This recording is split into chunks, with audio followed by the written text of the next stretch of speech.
sugar, spice, and everything nice. These were the ingredients chosen to create the perfect little girl. But Professor Utonium accidentally added an extra ingredient to the concoction, Chemical X. Hey guys, it's Sand, and I just saw Black Widow, and it was pretty solid, actually. So after what feels like 2 or 3 or maybe even 4 delays, Black Widow's finally out, and it wasn't not worth the wait. Off the bat, I want to say that this may or may not be spoiler heavy. I don't exactly know where I want to go with it yet, so I'll just point a spoilers question mark over this whole video, but I'll try and get the way I feel out here at the top. Really quickly, I just want to say that all of the actors in this are doing pretty well. Bad Russian accents aside, everyone has great chemistry, good jokes, and is really engaging. Scarlett Johansson has this nice sass that Black Widow usually has in the movies, and that carries over here. David Harbour, Florence Pugh, everyone really does a great job. Especially the villain, who isn't in the movie a lot, but his scenes are really interesting because he plays this very sleazy and disarming guy who likes to get in people's personal space. I'll talk more about that later. The action is really fun, but a lot of it is just badly shot. It feels like we forgot all of the lessons we learned in Winter Soldier, because a lot of the scenes are kind of grounded and based on fist fights or knife fights or gun fights, but the camera work is just really shaky and it's hard to tell what's going on.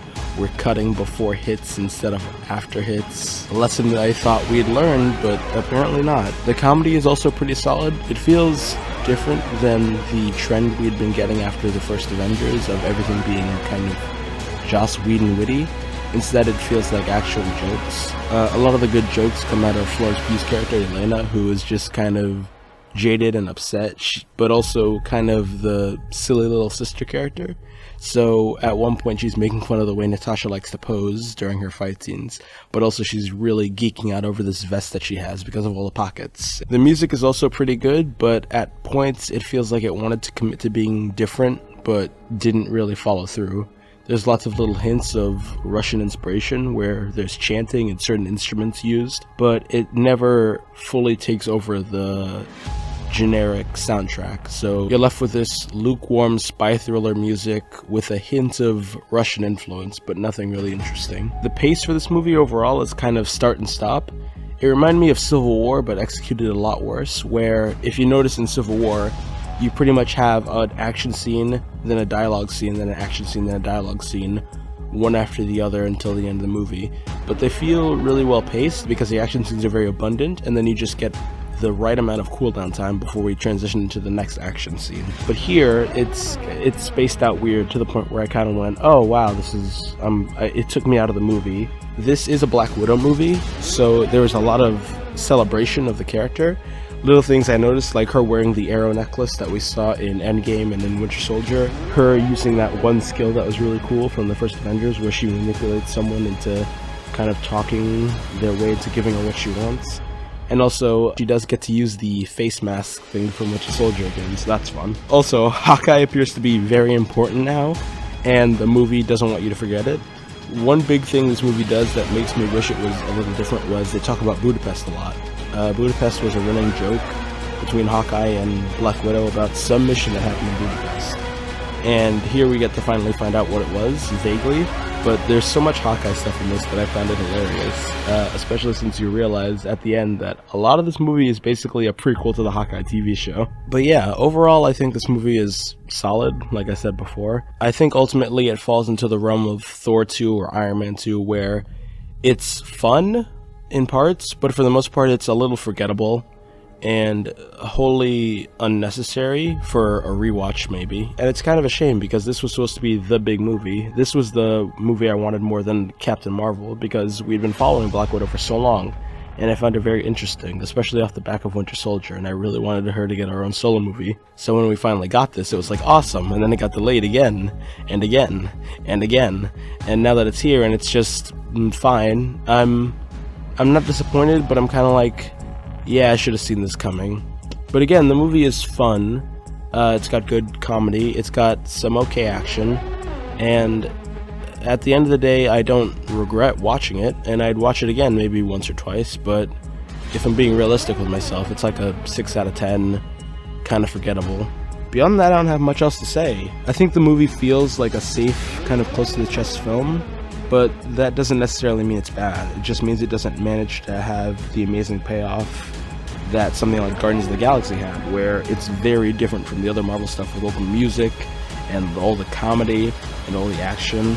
This movie's really safe, and even though I was excited for the tone they were going for, because I love the spy thriller elements of the Marvel movies that we've established since Winter Soldier, it feels like a much weaker take on that stuff, and ultimately that puts it on a lower rung, because it goes Winter Soldier, Falcon and Winter Soldier, Black Widow now. It's diminishing returns on this thing that I like, and I still like it, and I'd still love to see it, but yeah. I also think on rewatch this will be an easy film to pop on, just because it is engaging enough where you can tune in and tune out when you want to. Something I almost forgot to talk about was that there actually are a few decent emotional beats on the part of Florence Pugh, because there's this small thread that they keep pulling on until the dinner scene that's in the trailers, where people keep bringing up, oh, our family was fake, it didn't matter, it wasn't real, until Florence actually cracks. And her performance is really good and kind of tear-jerking at times, and pretty much everything emotional dealing with her kind of actually hit me. I also think that this movie might have been better served as a TV show, switching places with Falcon and Winter Soldier, giving that a movie. And I think it would have fit well with the trend that Marvel seems to be doing with this new phase of new characters in a familiar world. If you notice with the Eternals being this wide roster of people with different ethnicities and backgrounds, and Shang-Chi being mostly an Asian-focused film with Asian leads, I think it would have been good for Falcon and the Winter Soldier to join that roster because of the things it deals with in that show. If you've seen it, you know that they're very upfront with dealing with black issues, and they don't try to sugarcoat anything or use different vocabulary in place of what's actually being said or what should be said, what might scare people off. But at the same time, I feel like if these two stories were to switch places, they would just adopt each other's problems as well. Black Widow would have felt a little uneasy in terms of an episode break. Falcon and Winter Soldier would have felt like it is very rushed and paced weirdly. And also, I think Black Widow left me asking a lot of questions. Not the kind that necessarily bring down a score, but the kind that I'd love to see answered in a longer form piece of entertainment. Things like, how did Alexei get his super soldier serum? What are his limitations? How come he doesn't have a shield? Why does he lie about fighting Captain America?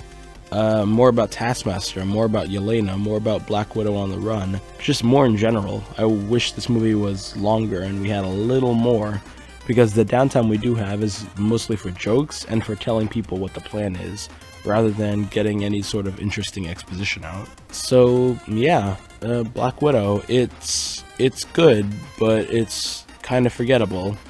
And at the end of the day, I honestly think I'll struggle to remember it until I see it again. And I do want to see it again at some point, so it's a 6 out of 10. It's a solid Marvel movie. It's like baseline. It goes with Iron Man 2 or Captain America: The First Avenger.